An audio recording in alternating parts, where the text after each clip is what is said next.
Supreme court ने हाल ही में पटाखों के उपयोग और बिक्री से जुड़े मामलों पर महत्वपूर्ण टिप्पणियां की हैं।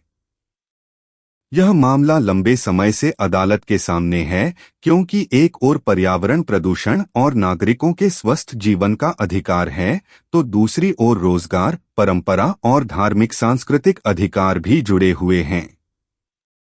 पैन इंडिया नीति की जरूरत। कोर्ट ने साफ कहा कि पटाखों पर रोक सिर्फ दिल्ली एनसीआर तक सीमित नहीं होनी चाहिए।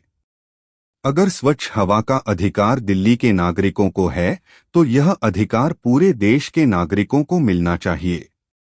अदालत ने केंद्र सरकार से कहा है कि वह इस विषय पर एक राष्ट्रव्यापी नीति पैन इंडिया पॉलिसी बनाए, ताकि हर राज्य में एक समान नियम लागू हो और असमानता न रहे।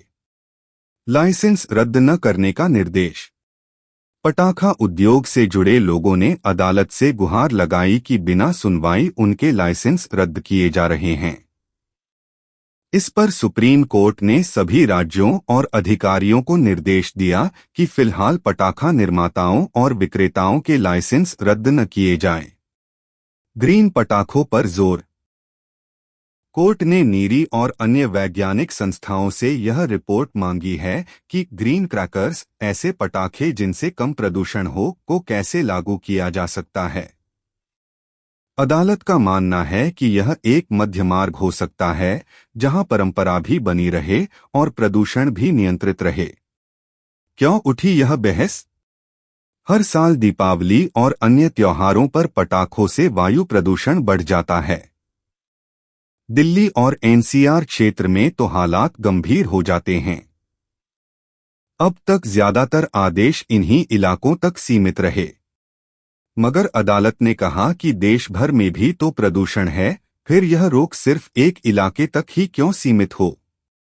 अगली सुनवाई और अपेक्षाएं।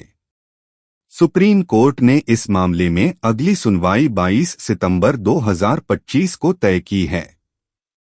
अदालत ने केंद्र सरकार, प्रदूषण नियंत्रण बोर्ड और संबंधित आयोगों से कहा है कि वे स्पष्ट प्रस्ताव और नीति लेकर आएं। कानूनी और सामाजिक महत्व। यह फैसला सिर्फ पटाखों तक सीमित नहीं है, बल्कि यह कई अहम संवैधानिक अधिकारों को संतुलित करने की कोशिश है। अनुच्छेद 21 स्वच्छ हवा और स्वस्थ जीवन का अधिकार। अनुच्छेद 19(1) जी व्यापार और आजीविका का अधिकार। पटाखा उद्योग लाखों लोगों को रोजगार देता है। अनुच्छेद 25 धार्मिक स्वतंत्रता और परंपराओं का अधिकार। सुप्रीम कोर्ट का यह दृष्टिकोण दिखाता है कि वह संतुलन बैलेंस बनाना चाहता है। न तो पर्यावरण को पूरी तरह नजरअंदाज किया जा सकता है और न ही लाखों परिवारों की रोजी रोटी को।